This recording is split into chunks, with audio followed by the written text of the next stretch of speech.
আজ তোমাদের সাথে গুজিয়া রেসিপি শেয়ার করব। খুব কম সময়ে আর অল্প উপকরণের মধ্যেই এই মিষ্টির রেসিপিটি তৈরি করে নেওয়া যায়। রেসিপিটি তোমাদের ভালো লাগলে একটা লাইক, কমেন্ট আর আমার ইউটিউব চ্যানেলটি সাবস্ক্রাইব অবশ্যই করে দিও। চলো তাহলে গুজিয়ার এই রেসিপিটি দেখে নেওয়া যাক। গুজিয়া বানানোর জন্য সবার প্রথমে একটা কড়াইতে বড় চামচের 1 চামচ ঘি দিয়ে দিচ্ছি। এখন দিয়ে দিচ্ছি হাফ বাটি দুধ, আর দুধটা আমি আগে থেকেই ভালো করে জাল দিয়ে নিয়েছিলাম। এখন দিয়ে দিচ্ছি হাফ কাপ চিনি। নেড়ে চেড়ে নিয়ে চিনিটাকে ভালো করে মেল্ট করে নিতে হবে।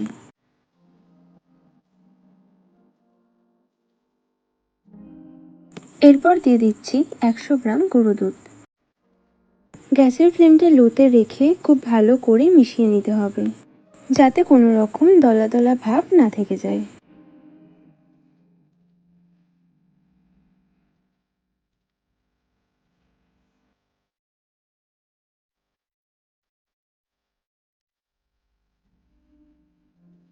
গুঁড়ো দুধটা খুব ভালো করে মিশিয়ে নিয়েছি। এখন এর মধ্যে দিয়ে দেব বড় চামচের 2 চামচ আতপ চালের গুঁড়ো। তোমরা এখানে আতপ চালের জায়গায় গোবিন্দভোগ চালের গুঁড়ো দিয়েও এই গুজিয়া রেসিপিটি তৈরি করে নিতে পারো। খুব ভালো করে মিশিয়ে নিচ্ছি। এবার গ্যাসের ফ্লেমটা মিডিয়ামে রেখে অনবরত নাড়াচাড়া করে যেতে হবে। নেড়ে চেড়ে একটা ঘন মিশ্রণ তৈরি করে নেব।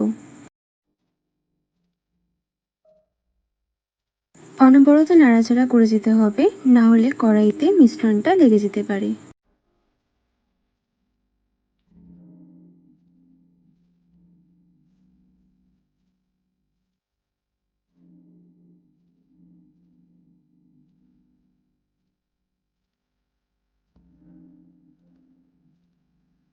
মিশ্রণটা আরও কিছুক্ষণ নাড়াচাড়া করে নিয়ে আর একটু ঘন করে তারপর গ্যাসের ফ্লেমটা অফ করে দেব।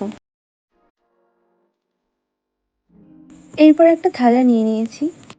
এবার একটা ব্রাশের সাহায্যে থালাটার গায়ে ঘি মাখিয়ে নিচ্ছি। মিশ্রণটা এবার এই থালাটার মধ্যে ঢেলে নেব।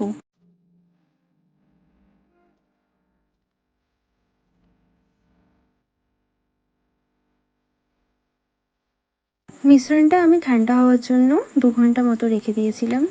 এবারে মিশ্রণটা থেকে অল্প একটু মিশ্রণ নিয়ে এইরকম লম্বাটে আকার করে নিয়ে গুজিয়া যেরকম দেখতে হয় সেই রকম আকারের করে নিলাম।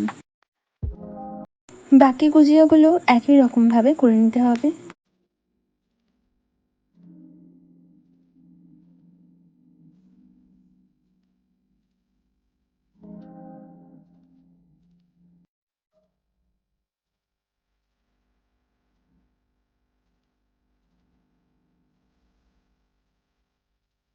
গুজিয়া রেসিপিটি তোমরা বাড়িতে অবশ্যই একবার ট্রাই করে দেখো, আশা করছি ভালো লাগবে।